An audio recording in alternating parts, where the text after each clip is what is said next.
from their market links and prospects to the development of policy and the orientation and ambitions of this policy regarding just transitions from coal, to the engagement of civil society and their roles in these processes. At the global level, as the latest IEA's coal report highlights, thermal coal markets are facing significant uncertainties, including their widely recognized contribution to climate change and air pollution and increasing competitiveness of renewable energy. The last 3 years have been a wild ride in global coal markets as demand dropped sharply during the COVID pandemic, only to jump massively post-COVID and following Russia's invasion of Ukraine. 2022 marked the highest level ever of global coal demand. Yet the International Energy Agency's latest projections see coal demand peaking within this decade under today's policy settings. Always a gamble, but that's where they project. The announced pledges scenarios of IEA also foresee that global coal demand will decrease by 70% by 2050 if all these net zero commitments made by governments are followed fully and on time.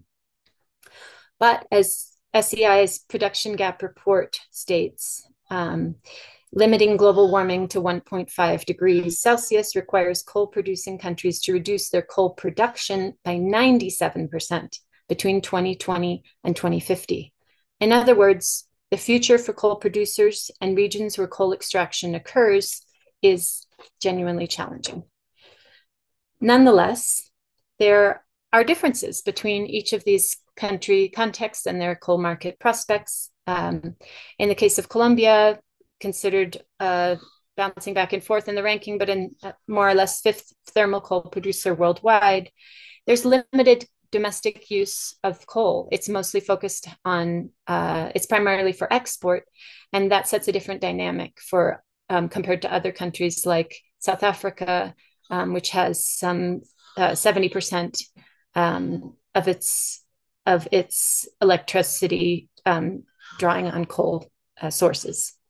So there are important differences. Also, Indonesia, which is ramping up its production, has been an important producer in the last 3 years, third largest producer after China and India, with fast growth, important coal power demand domestically, but is also committed to becoming a net zero economy by 2060. In the case of Colombia, the recent government has put out a just transition roadmap, which is in the process of being elaborated. It's been listed as a priority, just transition with some efforts, just transition from coal with some efforts by the current government also to limit new coal mines and expansion of existing coal mines, though this has had significant resistance. In the case of South Africa, there's been an important commitment made in the 2019 Integrated Resource Plan, which set out a plan for long-term diversification of the power mix, given this heavy dependence on coal power, with a diversification by 2030, and a move towards reducing the carbon footprint of the energy sector. Yet the recent 2023 Integrated Resource Plan proposes a reduction in some of these commitments in the role of solar and wind, and also delaying some of the closure of coal plants that had been previously set out. So in the cases of South Africa and Indonesia, there have been just energy transition partnerships set out, which commit support from other countries to financially support their just transition processes. South Africa has a longer trajectory, and hopefully today we will hear a little bit of the experience from that, which has some really interesting lessons to be learned for the other countries. Indonesia, which more recently signed this just energy transition partnership in 2023, but where in this case, in the just energy transition partnership in Indonesia, this is more focused on coal power and much less on addressing coal production or extraction. So in this context, the imminent closure of coal mines in the face of or the uncertainty of coal's future. And for example, in the case of Colombia, where some coal mines have already been closed suddenly or paused, suspended, this brings multiple challenges to coal-dependent regions in the three countries. From these governance and institutional challenges for local, regional, and national authorities to issues around transparency and monitoring of mine closure plans, to financial and training support for workers, their families, entire communities that have grown up around local coal economies, to plans for diversification of other opportunities besides coal in the economy.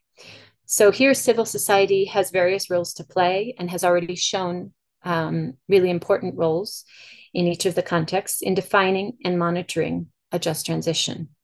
As governments become more agile in negotiating international support, such as these JETP processes, the Just Energy Transition Partnerships, there's a need for accountability in the investment of these resources. So today's webinar, we will highlight some of these challenges. Panelists will point to some of these opportunities as well, both for local and regional authorities and also especially from civil society.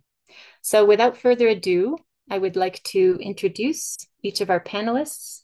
As a reminder, in case anyone has joined late, you can please choose the language that you are most comfortable with at the bottom of your screen. There is an option to select Spanish, English, or Bahasa Indonesia. You may also add your questions in the chat. There's a question and answer chat. We hopefully will have a little bit of time at the end for question and answers. Feel free to write your questions in the language of your choosing. And without further ado, I will introduce each of our panelists. So we have four excellent panelists today. Juliana Peña Niño is a Latin America senior officer from the Natural Resource Governance Institute in Colombia. Juliana is based in Bogota, where she supports NRGI's strategy implementation in Colombia. Her work focuses on just energy transitions, gender and social justice, citizen participation and governance, and social and environmental conflicts. She's also worked on territorial pacts for regional development, human rights, and peace building with NGOs and universities in Colombia. Juliana has a master's in social policy and development from the London School of Economics and Political Science, and a postgraduate diploma in social economics from the Universidad de los Andes in Bogota, University of Los Andes, and a bachelor's degree in economics from Universidad Industrial de Santander. Secondly, we have with us today Ilham Rizkian Faresa Surya from the Institute for Essential Services Reform, where he works as an environmental policy analyst. Ilham's work focuses also on environmental governance, just energy transition, coal dynamics, and jobs for the future, with a focus on social and policy aspects of IESR's work. Ilham has also worked in the private sector with research on the circular economy and on projects oriented to community empowerment, both in Indonesia and the Netherlands. Ilham has a master's degree in environmental policy from Wageningen University in the Netherlands and an undergraduate in public policy and management.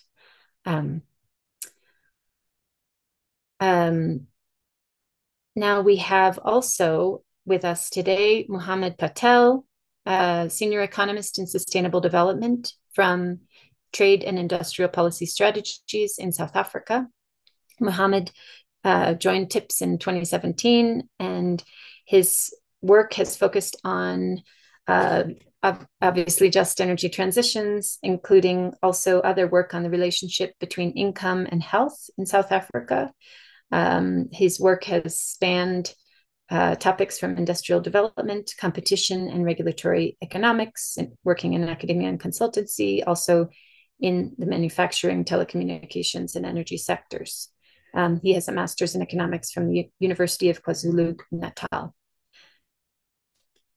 And finally, we will have some reflections at the end from Kerstin Mohr. Kerstin is an independent consultant based in Germany. She has worked as a scientific policy advisor to ministries, international organizations, and political parties, and to NGOs on topics related to climate and energy, as well as an evaluator and researcher. Her work focuses on climate and energy policy, especially just energy transitions and just energy transition partnerships, climate justice, gender, and feminist climate policy. Kerstin has a PhD in ecological economics from the University of Potsdam and a bachelor's degree in governance and public policy from the University of Passau. And she's has some experience working in the 3 countries. She will share some reflections from an intersectional gender perspective at the end.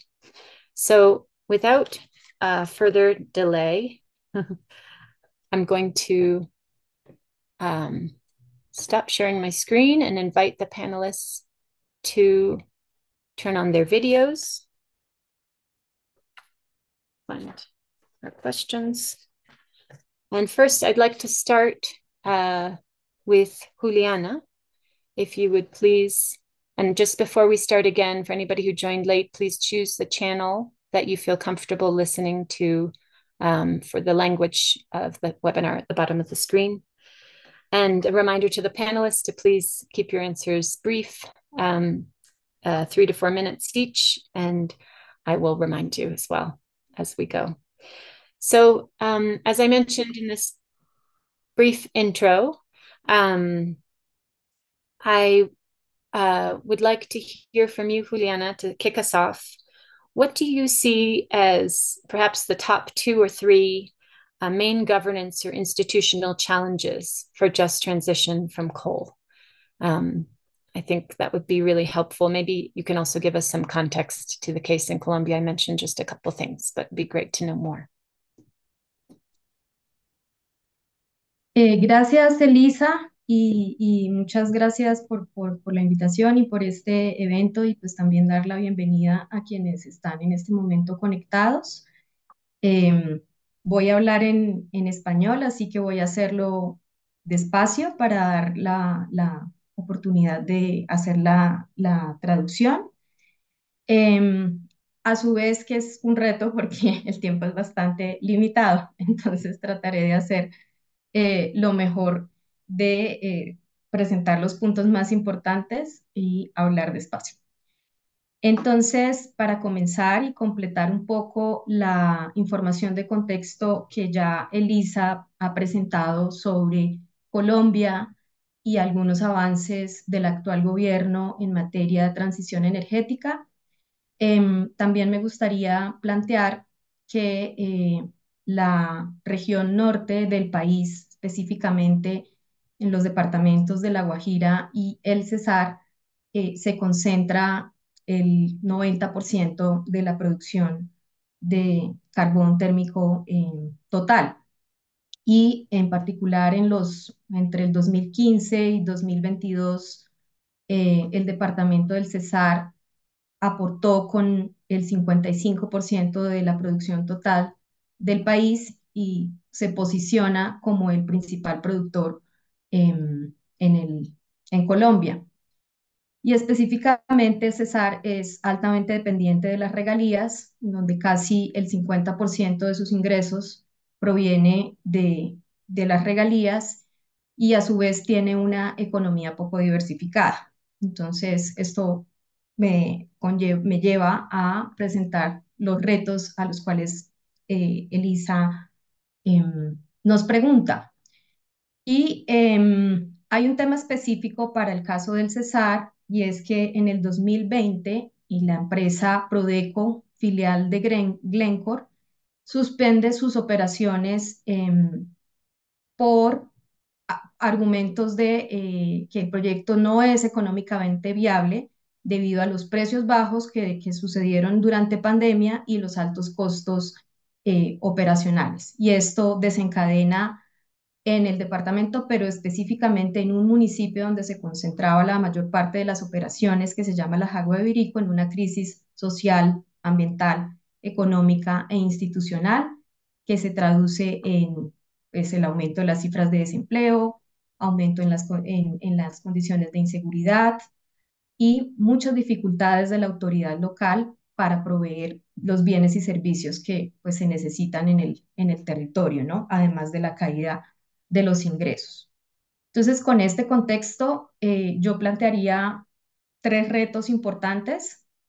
El primero, en un escenario de declive y salida del carbón, pues la primera pregunta es cómo reemplazar los recursos que se van a dejar de recibir y se está promoviendo mucho la discusión alrededor de que en este momento es importante aprovechar la renta actual que existe por concepto de la explotación misma para promover la diversificación económica y de esta forma empezar a preparar la economía local, regional e incluso nacional para disminuir la dependencia y también para que las autoridades locales desarrollen estrategias que aumenten el recaudo de impuestos, que a través de estos impuestos, digamos que ellos tienen más oportunidades de dirigir libremente inversiones en lo local.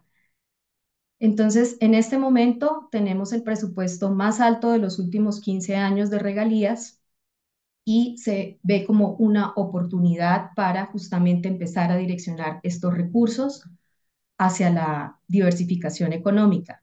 Sin embargo, el principal reto es que las entidades territoriales no tienen las capacidades para acceder a estos recursos en términos de formular proyectos de inversión que se dirijan hacia otros sectores económicos. Y esto por varias razones. No tienen estas capacidades institucionales, pero hay un punto muy importante y es que no existe una visión conjunta de desarrollo regional y una visión de largo plazo de hacia dónde tiene que ir la entidad territorial o el municipio o el departamento. Y tampoco han habido políticas nacionales que ayuden a orientar, digamos, en términos de diversificación económica, hacia dónde debe ir el país.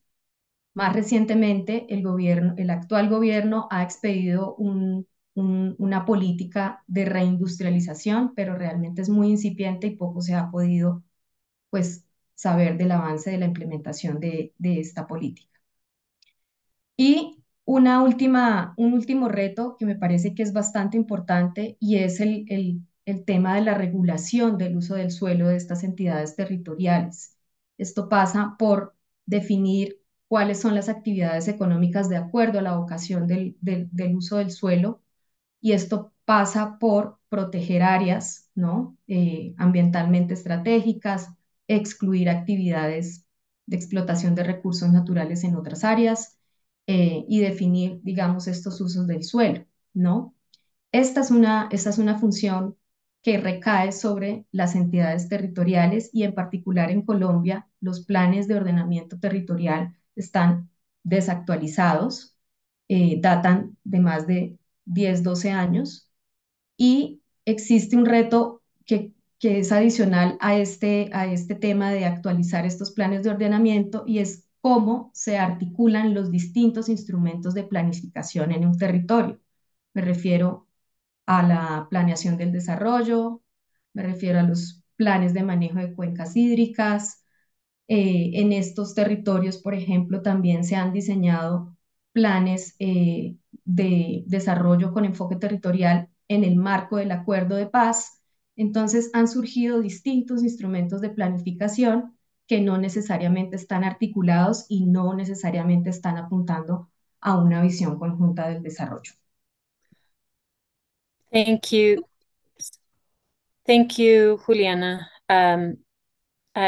I'm going to stop you there so we can pass to another panelist, but I think you've raised some really important points. And thank you especially for bringing up these challenges of articulation at different levels and the zoom on local authorities and local territories.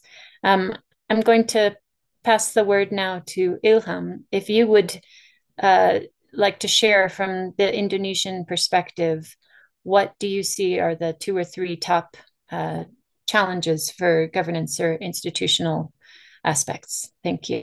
Sure, sure. Thank you, and Elisa and everyone. My name is Ilham. morning, good evening, good afternoon, everyone. So yeah, this is an opportunity that's very uh, rare to have this intercontinental cross webinars such as this. So actually, so just to give you a better picture of how coal or resource governance is governed in Indonesia, it's quite similar to what Juliana presented. So in the coal regions, for example, there are very minimum economic diversification. There's a huge worker dependency, government dependency, because it contributes, the sector contributes so much to the regional development, and it translates uh, into the national planning, because coal itself is amongst top two contributor of our export. And again, Juliana also mentioned a thing or two about royalties, and this has also been the case in Indonesia, where coal royalties and among other taxes has been relied upon by especially the finance managers of the nation, as a big income that could be used to build infrastructures, because uh, I think most of us here would agree that developing countries are still needing affordable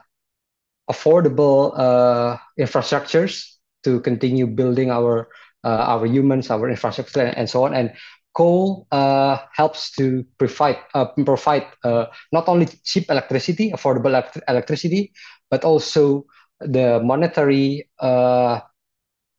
contributions like royalties and taxes and export income actually contributed to those economic development, economic infrastructure growth that we've seen. And speaking of transition or just transition, uh, there is actually a dimension of justice, which is distributional justice, which I think has been translated into electricity or energy access or affordability. So that's why coal helped to achieve that in some part. But that has become some sort of double-edged sword, because it limits the dialogue on transition, of course. So it at at at one point it gives you tools to develop, to build, but it also limits our transition efforts. And we know that Indonesia knows that we have to transition. We signed the Paris Agreement, so we know that transition should be done. But it's still coal powered, that transition, uh, literally and figuratively. So uh, among the policymakers, there are also certain narratives that help the utilization. So I would call this resource nationalism. So it is some sort of it is ours. So we it's yeah. There is also argument that it's God given. It's it's ours. So we should use this, and it provides goodness for the nation. So why else should we move from it anytime soon? So that kind of resource nationalism is also exist, but not at it's not that it's not the government didn't say that a lot, but it's there. It's there in the forums, in dialogues, uh, and also that leads to I would say counterintuitive transition planning, because the awareness of transition, as I think 2022 we have the Just Energy Transition Partnership, or JETP, and then the year before we have ATM from ADB. So those instruments, those financing tools for transition, we have those. We also release some regulations on transitioning away decommissioning the coal-fired power plants, for example. We have those at one point, but at the other point, we still have this coal that's so big in the pipeline that will be still utilized for industries, for example, and even the downstreaming of coal is being prepared. So I would say it's what kind of transition that they are envisioning is still for us it's confusing. So at one point you have those good things that I said, and then at the other you have that's underwhelming, I would say, uh, transition scope. I think that's it for me on this one. Thank you, Ilham. Very interesting points on these resource nationalism and how that influences the visions of just transition, among other aspects. I'm going to pass the word to Muhammad. You have had in South Africa the longest trajectory of discussions around just transition compared to Indonesia and Colombia. And I think these institutional and governance challenges are long discussed. Please share some of the insights from that context. Sure. Thanks for the introduction, Alyssa. And I hope everyone can hear me okay.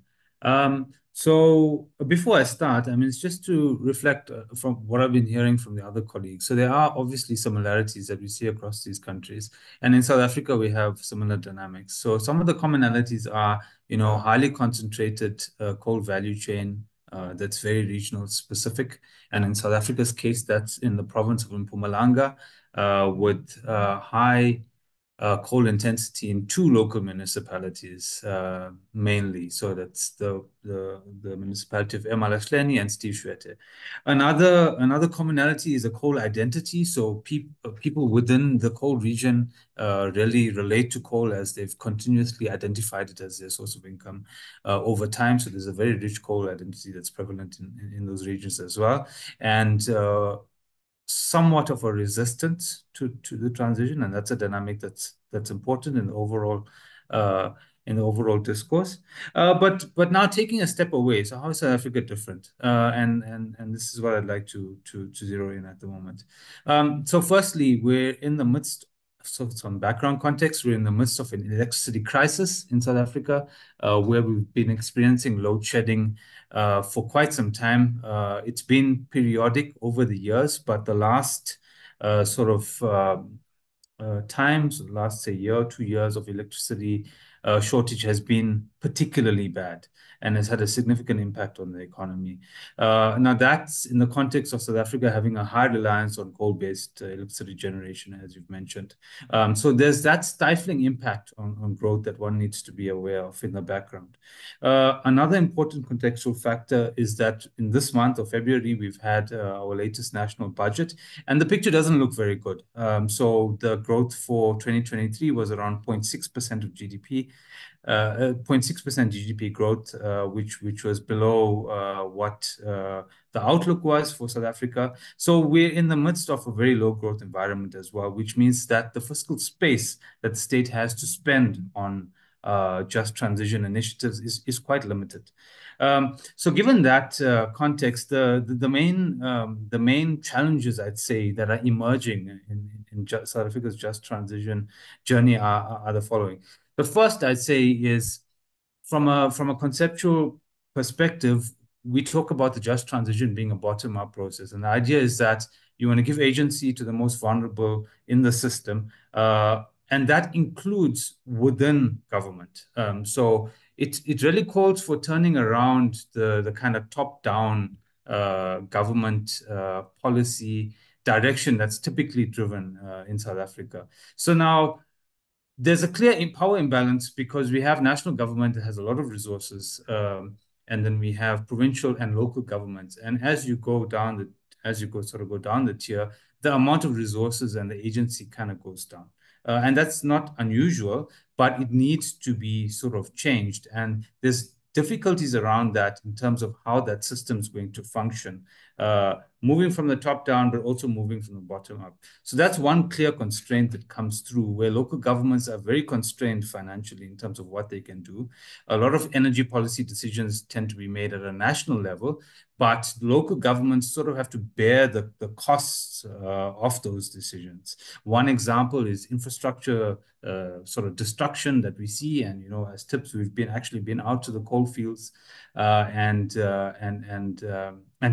the impacts. The roads, for example, are devastated by coal trucks. The local air is full of pollutants, and there's been a number of cases around that in South Africa as well. So that's one constraint, is those linkages between national government, provincial government, and local government. Encouragingly, there are a lot of efforts to try and change that up, but it's still a process that's unfolding and has yet to be seen, how that's going to actually function. Another constraint that I'm sorry, my screen is just going blank here for some reason. Another constraint that we see sort of emerging in the discourse is around the capacity, and it's interrelated, the capacity of local governments. So local governments, particularly in the coal fields, struggle to provide basic services. Oftentimes, private sector stakeholders take over government functions where they're missing, like providing landfill services, like providing sanitation, for example. This certainly was the case with the state utility Eskom that would actually provide these services for communities surrounding their coal power stations. Now, the question is, once these coal power stations become decommissioned, what happens to that service delivery, given that local governments are really struggling to provide them? They're also in that it comes through the conversation of, where does a state just transition activity begin and end, and where does the private sector just transition activity begin and end? It's a question that still needs to be addressed and still needs to be solved. I mean, so far from some of the research work, there's private players are kind of mixed. Some would undertake investments to uplift the surrounding communities, whereas others feel like this is a job of government. Our job is to develop projects, create employment, but basic services is the job of government. So that's another issue that comes up. There are others. I'm happy to go through them in the rest of the discussion, but I'd say those are the kind of the key challenges that emerge. I mean, there are other challenges as well, but we can explore them as the discussion unfolds. Thank you so much, Mohammed. Really interesting and important points, and thank you for drawing out some of the commonalities across. I think that's also goes along with some of the questions in the chat around, which we'll come back to. So I would like to turn back to Ilham. I'm curious if you could share, given this picture that you've all three painted, this of challenges institutionally, governance, and also some of the even cultural and kind of discourse around just transitions that has shaped, that ties into the way in which policy unfolds. I'd like to turn to the role of civil society, and what do you see as some of the main challenges for civil society engaging in just transitions? What have been some of the main contributions in the case of Indonesia, Ilham, and or what roles exist either officially or unofficially for civil society organizations to engage, to hold government accountable in these processes? If you have any examples, I'd be really interested to hear. Let's start with you, Ilham. Sure. And again, sure, a reminder, sorry, before you start, just to everybody to try to speak as slowly and as clearly. I keep forgetting as well, but because we have interpreters working very hard, so everyone can hear. Thank you. Thank you. I'll try. So yes, so by civil society, I would assume you mean civil society organizations or CSO, because normally, well, the energy transition is niche. It's something really new. It's something that the lay people haven't really understand. It hasn't touched to the grassroots yet. So just it's so it it's only something that you see through social media, for example. So it's difficult uh, to speak as them, since this is literally my job. So I know about the scope and everything and the dynamics and everything, but as a society in general, it's difficult for them to engage, since there is not really any platforms for them to do so. Uh, there's not really a forum or a dialogue for held by, for example, the government to have some sort of feedback from civil society. But there has been some emerging movements, I would say organizations. I mean, it started by CSOs like, for example, ISR or whatnot. So what we do, I can only say as an ISR, not as other CSOs from Indonesia. But what we do is we advocate policymakers on the best possible policy, ideally for a low carbon future. So right here.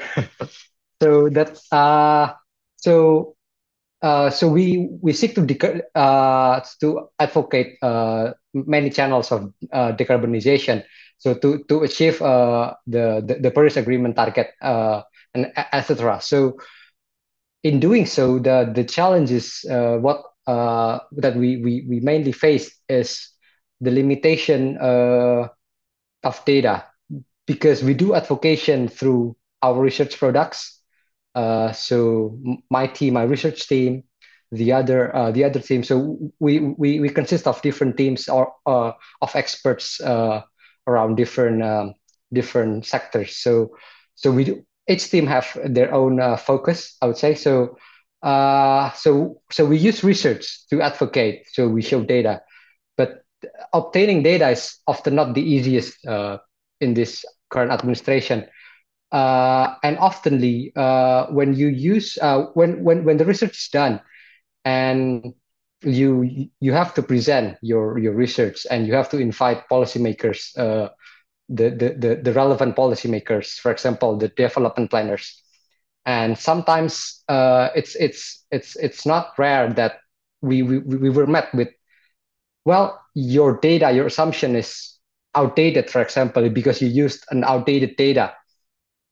But in order for us to obtain the most updated data, that's almost impossible. So in one way, it feels that our research is invalidated, because obtaining data is just so difficult. But that's just one way of advocacy. There are others that doesn't produce their own research. For example, the other organizations that just prefer to use other mechanisms, for example. But for us, it's mainly through research. And for researchers, for analysts like us, it's mostly data availability, openness, that kind of thing. It's a bit difficult to obtain, and to formulate the very best outcome, you need the most update data, for example. Thank you, Ilham. That's very interesting. And I think I appreciate you speaking from the perspective of civil society organization, broadly conceived, your role as IESR and as you as a researcher and those particular challenges. I think we in the scope of this project, we had the opportunity to do workshops in each of the countries with different other civil society organizations, maybe who work at different levels of civil society, from NGOs to also more grassroots. So feel free to share from some of those discussions as well. I'm going to invite Mohammed now, if you want to share from the South African perspective, and considering civil society broadly conceived. How do you see some of these challenges or contributions from civil society or roles that they have taken or could take in engaging with the just transitions from coal? No, great. Thanks. Thanks for the question. So, as a start for some context, South Africa has a very rich tradition of active civil society, and this actually stems from our political past. So, given that South Africa, the kind of South African democracy is a survivor of the apartheid time span, where certain races in society were excluded and prevented from economic participation, etc. So out of this rich political history comes very active civil society that aims to address injustice across the South African landscape. Now, specifically, when we talk about the just transition, and we're talking about the migration away from fossil-intensive production sources, there's also a rich sort of civil society grouping and environmental rights group as well. And they often work together. And we also see cross collaboration between civil society and workers. And as TIPS ourselves, we've also worked with labor unions and civil society groups in order to address some of the key just transition dynamics that manifest in the country. So that's the kind of legacy. And in South Africa, encouragingly, there's strong advocacy and sort of vocal backlash against injustices, particularly as we see them in energy value chains. So some of the key organizations in South Africa are organizations like the Center for Environmental Rights, Groundwork, Earthlife Africa is another organization. And what they do is essentially go into communities and try to understand what are the challenges that are being faced, particularly the communities that surround industrial areas and very large plants and facilities. So we've seen that manifest, for example, in the steel value chain around ArcelorMittal production sites. We've seen that manifest around Eskom power stations, so that's the state utility. We've seen it manifest around Sasol, which is a large global petrochemicals company. So there is that voice for the community. So what do? They understand the community needs, and in a lot of times there's a power imbalance where the state identifies some of these very large producers as important for employment, as important for growth of the economy. So there's some leniencies that are afforded to them, particularly around pollution. So we've seen a number of court cases where some of these civil society groups actually take the state and actually take some of these companies to court. And in some cases, a lot of the time they win and force ministers to hold some of the large polluters to the basic environmental standards for human health that are expressed in the constitution of the country. So there's that very rich, very active tradition. But that being said, it doesn't solve the problem. So it's almost like a David and Goliath type dynamic, to invoke a sort of biblical analogy. It's these groups that are trying to represent disparate community voices, try and bring some cohesion to them, and then face up against national government and face up against the ArcelorMittal and Sasols of the world. It's a tall order, and they do face constraints. A lot of them work, so they work in sort of different areas. Some work with litigation, like the Center for Environmental Rights, they have lawyers. Some work with advocacy and public education. Others work with community engagement. So they all have different focuses, but I would say that the amount of access to resources that these institutions have themselves is often limited, and it's difficult. So that's the constrained environment they have to work in. But yeah, I mean, I'd say those are some of the dynamics that evolve. There's a strong voice for justice. There's a strong backlash against injustice, especially when it concerns vulnerable communities that surround heavy industrial operations. But they don't get a lot of support. So they often are flying the flag on their own to try and elevate the need for justice in some of these communities. Yeah. So I'd say those are some of the key issues.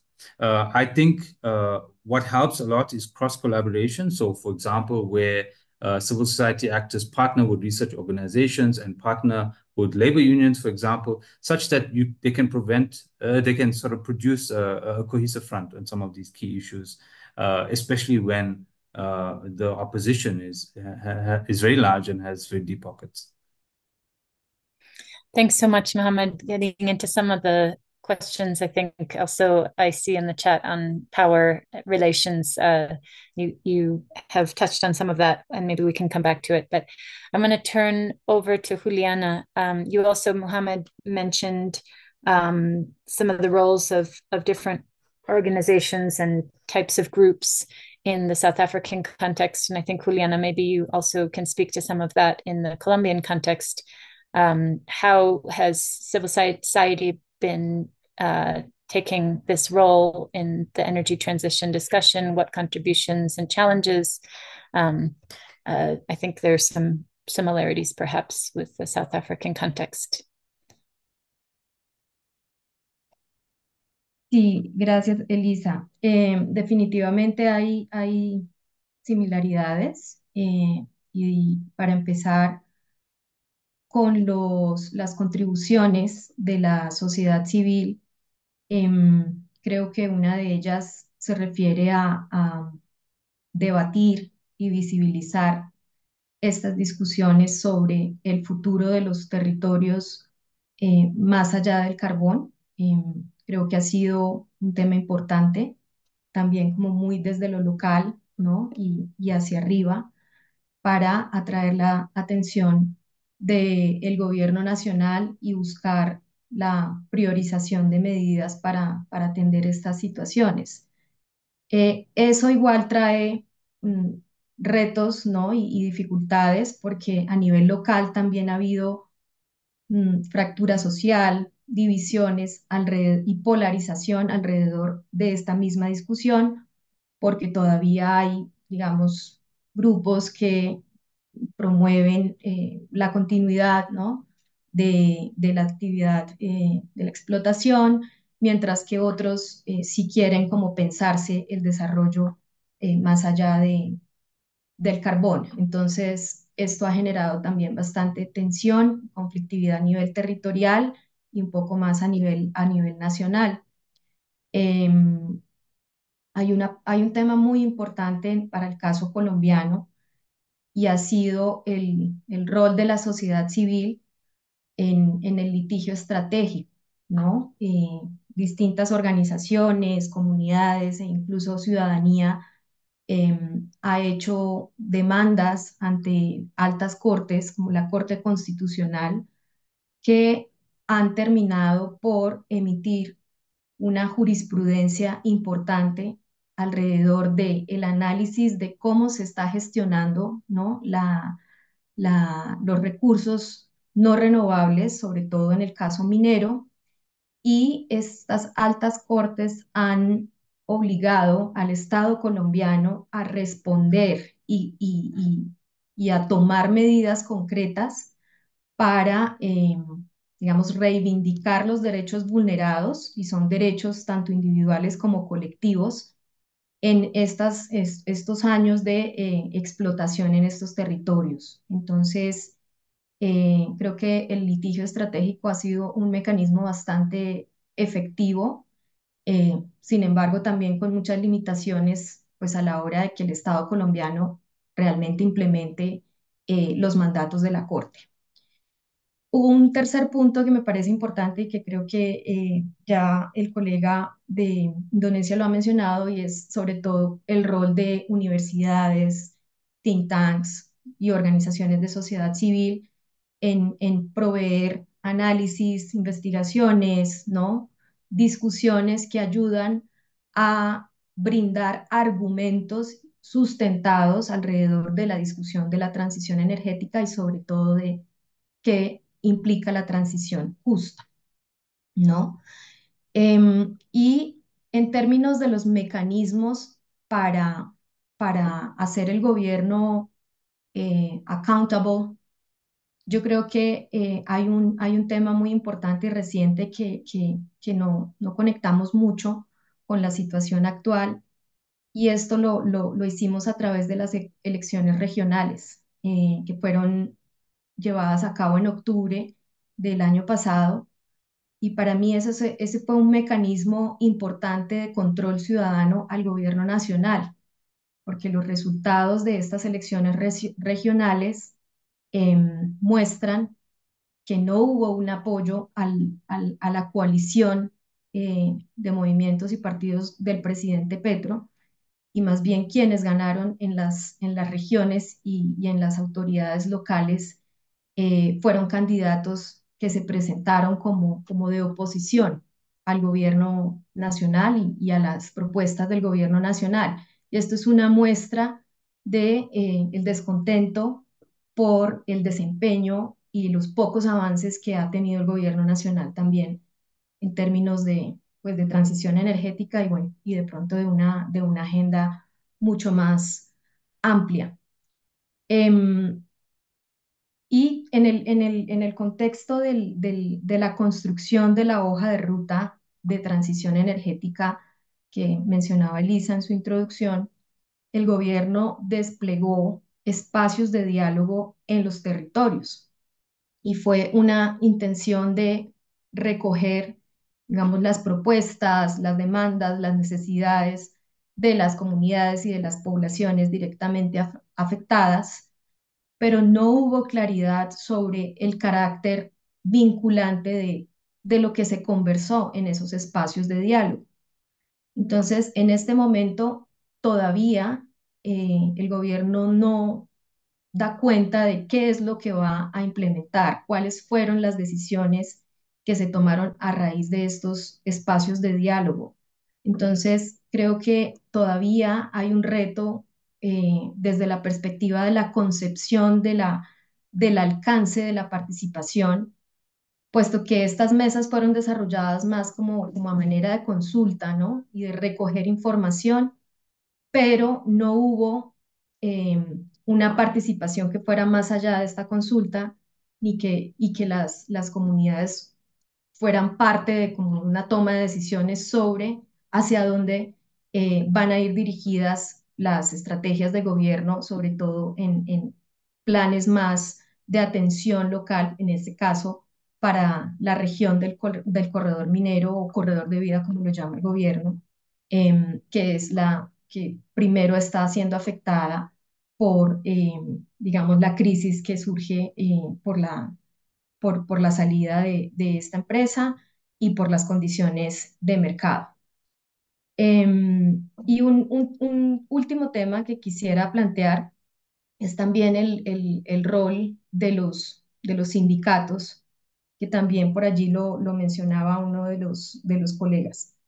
Em, los sindicatos se han ido articulando y han conformado un colectivo de trabajadores para, digamos, armar sinergia y ponerse de acuerdo en las propuestas y las demandas que se quieren presentar ante las empresas, digamos, y ganar mucho más peso en la negociación eh, con las empresas, ¿no? Entonces, esta es una estrategia que han venido consolidando y que también en el marco de este colectivo han creado, digamos, otras estrategias alternativas como la creación, como emprendimientos productivos o emprendimientos del tipo de proyectos de energías renovables como alternativas a la situación que están, digamos, viviendo, y esto también les ha permitido buscar financiación adicional.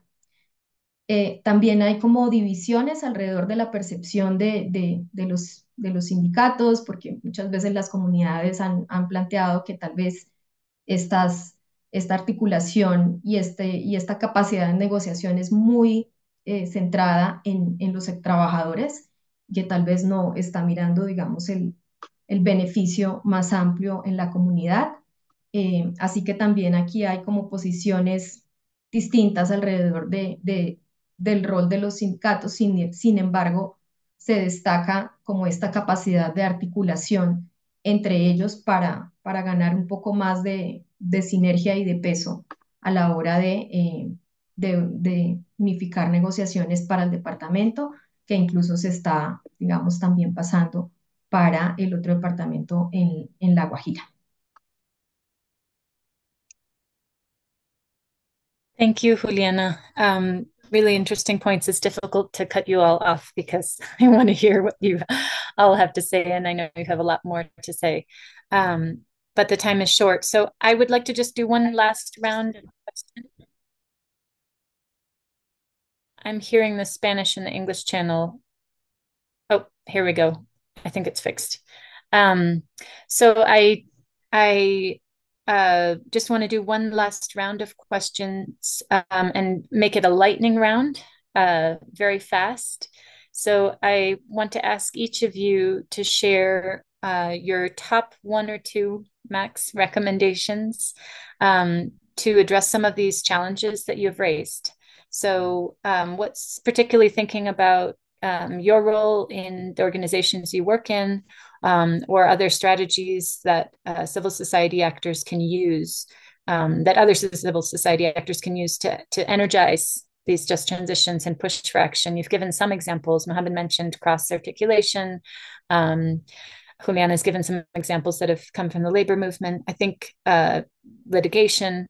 But what would you point out, just if you could very briefly in 2 minutes, 1 or 2 minutes, and then because we want to leave space for Kerstin's reflections. Would you like to start, Mohammed? Yeah, sure. I'd love to. So I'd say the main things are, firstly, when in the consideration of funding, whether they're from donor sources or whatever sources really around the just transition, there needs to be specific allocations around providing capacity to the groups that represent civil society. Because ultimately that is what we're talking about in the transition. It's about shielding the impacts of the transition on vulnerable workers and ideally ensuring that they're left better off after that transition happens, right? So the civil society actors are a key conduit to understand the needs of vulnerable stakeholders, but also to feed back through research to education, the landscape and what is actually happening in economies in transition. So it's that providing that capacity. Then it's about civil societies obviously assuming the role of representing vulnerable actors. So, and that can be in whatever form that we mentioned, the different roles that these civil society players play. So whether it's litigation, whether it's research and education, whether it's stakeholder engagement, etc. And then lastly would be to actually participate in some of the national level debates and processes. So in South Africa, for example, we have the Presidential Climate Commission that was set up in the previous couple of years, and their mandate is to understand the needs of vulnerable stakeholders. So part of that story must be engaging with civil society actors, since they are the conduit a lot of the time to some of these marginalized and displaced communities. I mean, there's a lot more that I can say, but it's a quick one, so I'd leave it there. Thanks so much, Mohammed. I'm going to pass the word back to Ilham, please. Sure. This discussion has been mentioning lots of the affordability of coal, the easy access that coal provides. It's true. So it boils down to what I said at the beginning. That the problem is actually awareness that they should be transitioning, not just keep using that.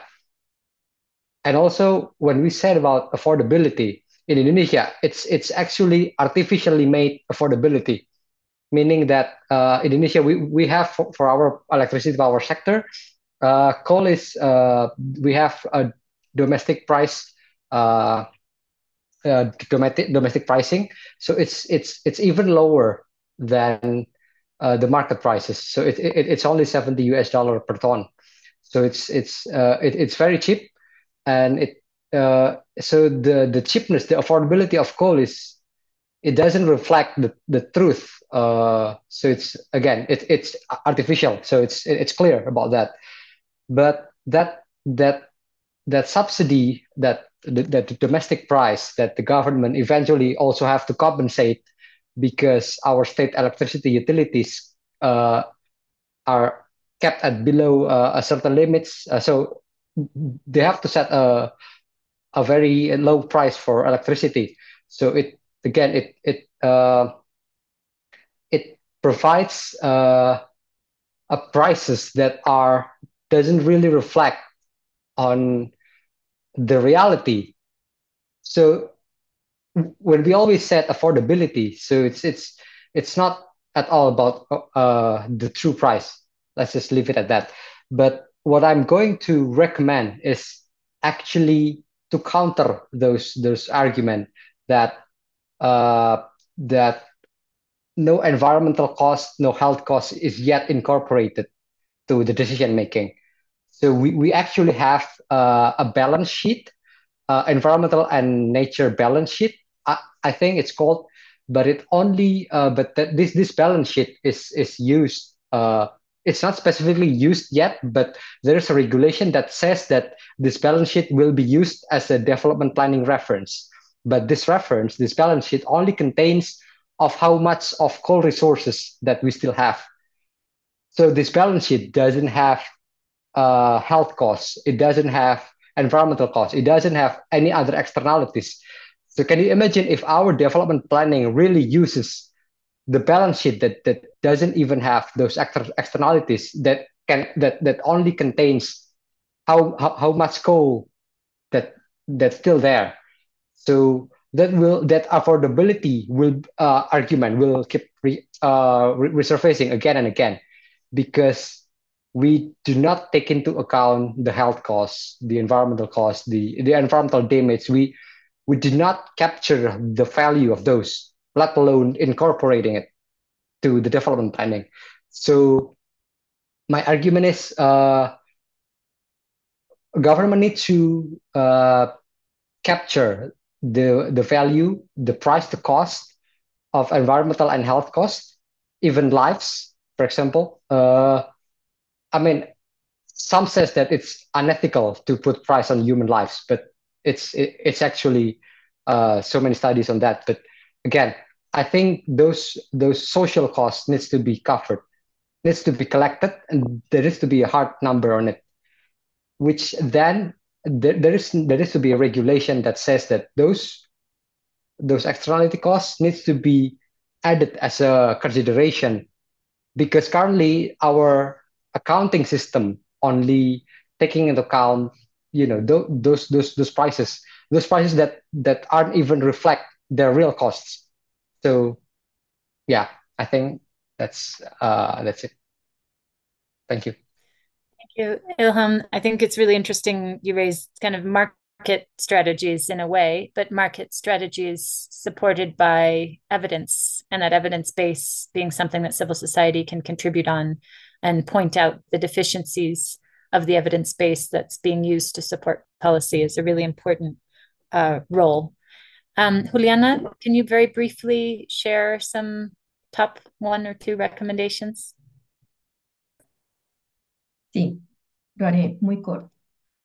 Creo que son como dos temas que pueden ser parte de dos caras de la misma moneda. Por un lado, el priorizar el fortalecimiento de las capacidades institucionales, sobre todo del nivel local y regional, para que estas entidades puedan mm, avanzar en la formulación y ejecución de proyectos de diversificación económica y que puedan responder, digamos, a los desafíos del contexto actual.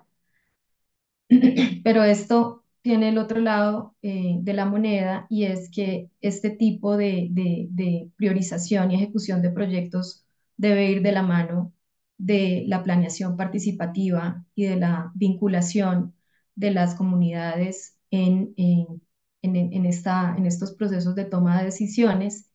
Y estos dos temas tendrían que terminar en la construcción de esta visión futura de largo plazo del desarrollo de un territorio que termine permeando a la comunidad y a la ciudadanía y que supere, digamos, las apuestas de los periodos de gobierno, que esta visión de largo plazo quede instaurada en los territorios y que sea, digamos, parte de una agenda local y regional de la ciudadanía y que esta agenda, pues, digamos, que sea impulsada más allá de los periodos de gobierno. Y un tema adicional, creo que también lo mencionaban, y es el de promover el mayor respaldo y mayor conciencia en la ciudadanía en general sobre los criterios y las prioridades de lo que debe implicar la transición energética justa en el país. Y esto también conlleva a un tema, creo que es una de las deudas como más importantes que se están evidenciando en este momento, y es una regulación robusta de los planes de cierre y que en esta regulación se incluya a las entidades territoriales y a la ciudadanía, digamos, en todo este proceso. Thank you so much, Juliana, for pointing out some of these key key recommendations and other issues. I want to give time to Kerstin before we have a chance, hopefully, for one combined question from the chat. Feel free, panelists, if you have seen questions in the chat that are directed to you individually. I see Ilham has responded to some, and others. Feel free to respond directly in the chat of the Q&A. But right now, I'd like to turn it over to Kerstin, who, as I mentioned, has some experience in all three countries and particularly has worked with an intersectional gender lens. We haven't really brought in gender yet in the discussion very much. So I'm looking forward to hearing what you would like to contribute today to this discussion, Kerstin, and feel free to reflect on the interventions that have already been made. Thank you, Kerstin. You have the floor. Thank you, Elisa, and also hello from my side to everyone, and many thanks for the invitation. It is a pleasure to be here today, great colleagues from several countries, and also to listen and learn a lot myself.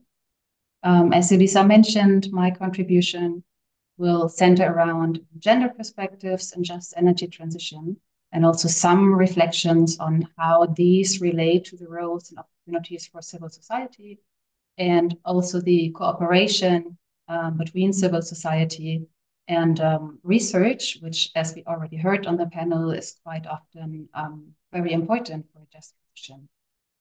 So for this, I will first give you a couple of examples from the three countries, to show and illustrate a bit how a gender lens can actually be helpful, for example, to see the differentiated impacts and injustices. And then I will close with a couple of recommendations derived from this specific gender group. So to start with the first one, I would like to tell you the story of three different women, which the story is developed based on research in Colombia. So here, if a coal mine is closed, this can be very positive for one woman because her territory is preserved. For a second woman, however, whose husband then loses his job and thus the family income, the impacts would be negative. Under a just transition approach, her husband's job would be replaced, and this would protect her from possible secondary effects, such as, for example, unemployment, leading to alcoholism, leading to domestic.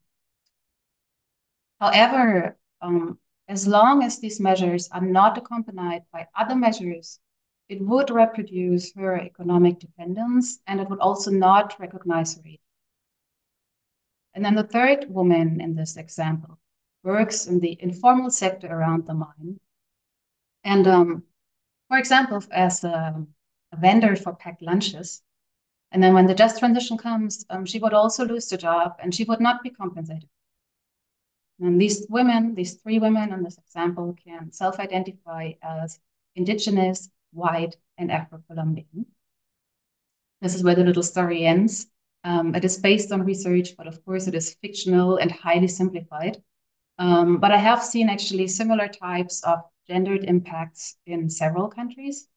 And I have also seen like great examples of how especially civil society organizations can help to identify these impacts and make sure that the underrepresented voices are heard and that the power imbalances of which we heard before are addressed. So, for example, in South Africa, I had the chance to visit an NGO, which is basically run by a woman who, on the one hand, works with groups of local organized women. And on the other hand, she herself is part of national level governmental commissions and international bodies. And so she is actually the one who communicates in both directions.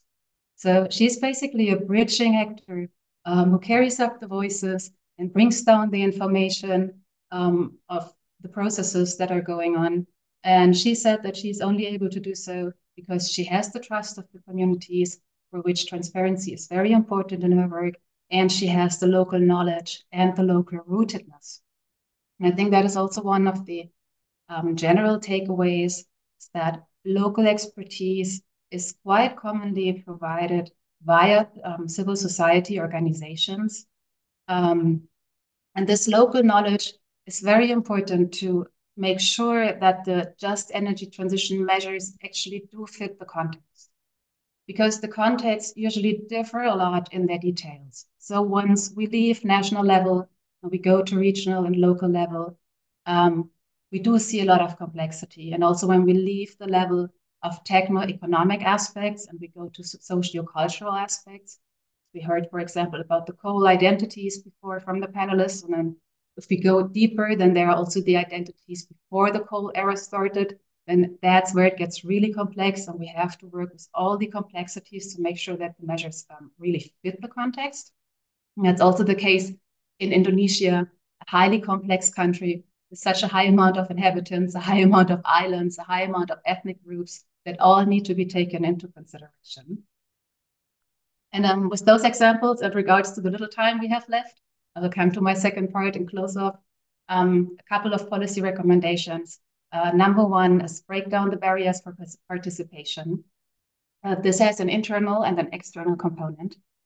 The internal one relates to institutional challenges.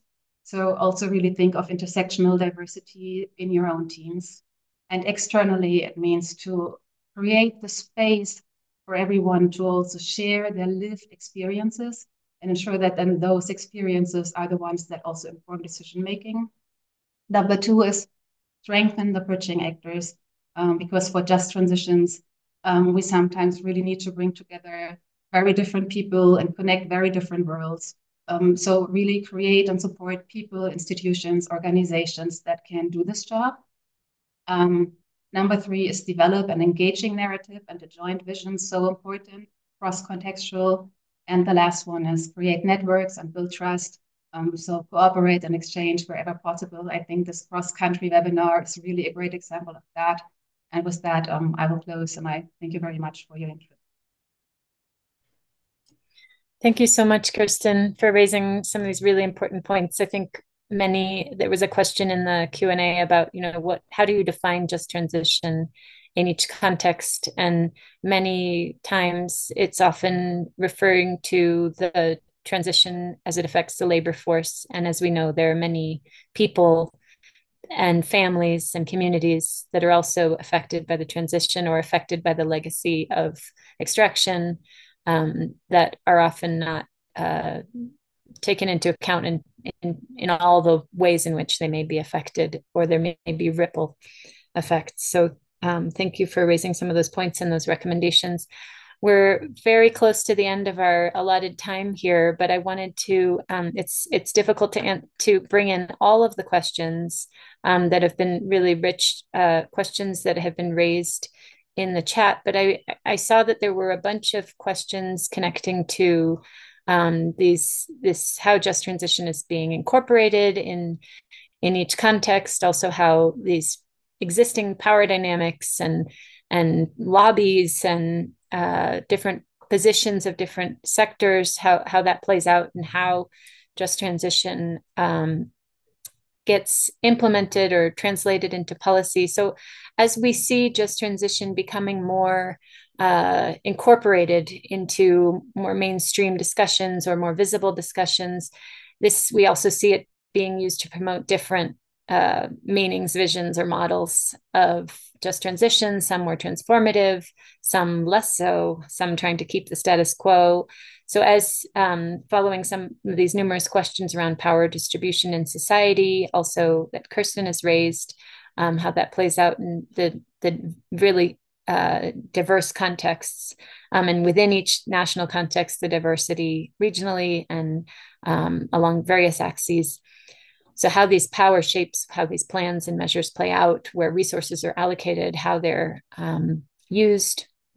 So in all these discussions and all these interventions, you have pointed out how civil society can play various different roles, including representing those who tend to be excluded from some of these debates and decision making. So I'd like to, if you have any final comments, each of you, on how we can keep empowering this role of civil society organizations in just transitions as we move from planning into implementation and also monitoring that implementation. So I'm going to kick off with Juliana, if you would, very, very briefly, in a sentence or two.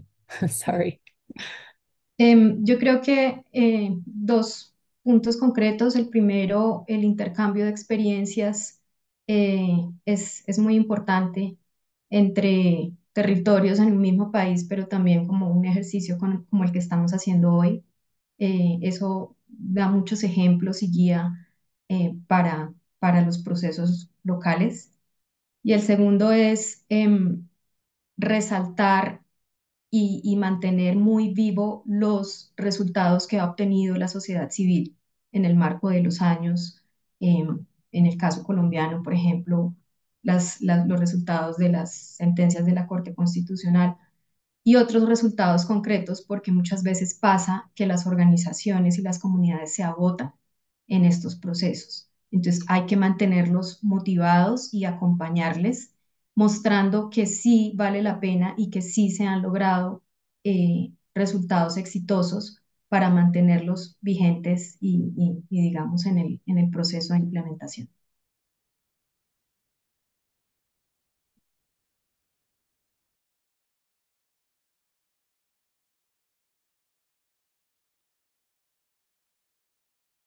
Thank you, Juliana. Pass it right over to Ilham for your final reflections. Sure, thank you. So I'm more leaning towards giving them platforms. I think we can CSOs can provide could act as a development partners. We can provide technical assistance, consultancy, and so on. So if only given platforms to actually be heard. So yeah, I think giving platforms to be integrated in just transition development planning. Thank you. Thank you, Ilham. Kerstin, would you like to respond on this question or any sure. other further reflections? Yeah, as I mentioned, I think that cooperation is really important, and the adoption of different perspectives, different viewpoints to look at the same thing, the just transition, to make sure that we really include everybody, to make sure that those are transitions that actually do benefit the people and the planet.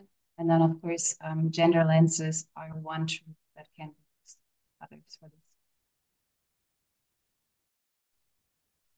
Thank you so much. And again, for raising the gender dimension, which is very important and often left to the end, like we did a little bit today, but hopefully we'll be learning and how to integrate it across. Mohammed, would you like to offer some final reflections, and then I will close the webinar. Thank you all who connected and stayed here till the end. Yeah, sure. Yeah, I'd love to. And very quickly, one, as I said before, is, being realistic about the resources that CSOs require, civil society actors, environmental rights actors require for this type of work to be involved in representing community views. I second, I think it was a suggestion that Ilham made, which was around encouraging coordination, collaboration, so working with different partners so that ultimately the voices of the vulnerable can be elevated to the highest policy levels and where it can actually influence policy processes. And finally, I'd say it's very important that CSOs are adaptable and flexible, because as the transition discourse projects unfold, they're going to be very different types of impacts, risks and benefits that are shared across stakeholders. And some level of adaptability is required to encounter new situations and evolving landscape. So I'll leave it at that. Yeah.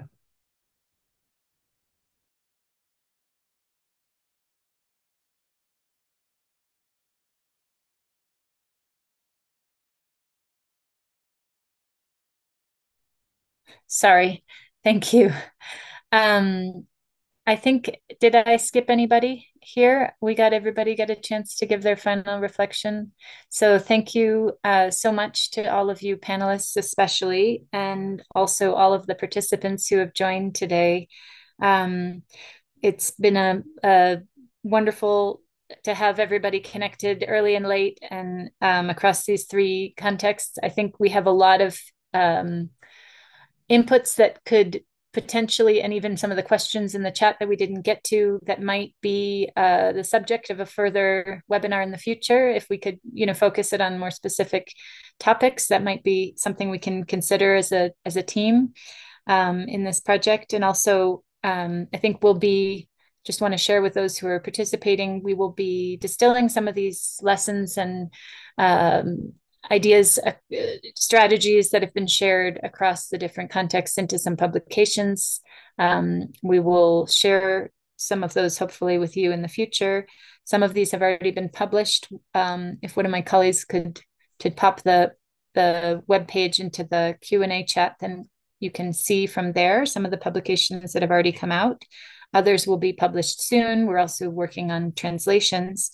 I think it might be another output we'll try to work on is a shorter piece that can be published in all three languages, and kind of distilling again in shorter form some of these lessons from the three cases relevant to the three countries. So I'm not going to try to summarize because the time is past, but I really look forward to engaging with all of you in the future and continuing as we explore these challenges of just transition and our individual roles and organizational roles into the future. So thank you, everybody. And also I want to do a special thank you to our interpreters who have been working hard over this last hour and a half, Janine, Javier, and Disa, and also to the team at SEI who have managed the Zoom so it has gone so smoothly. Camilo Martelo, Claudia Strambo, and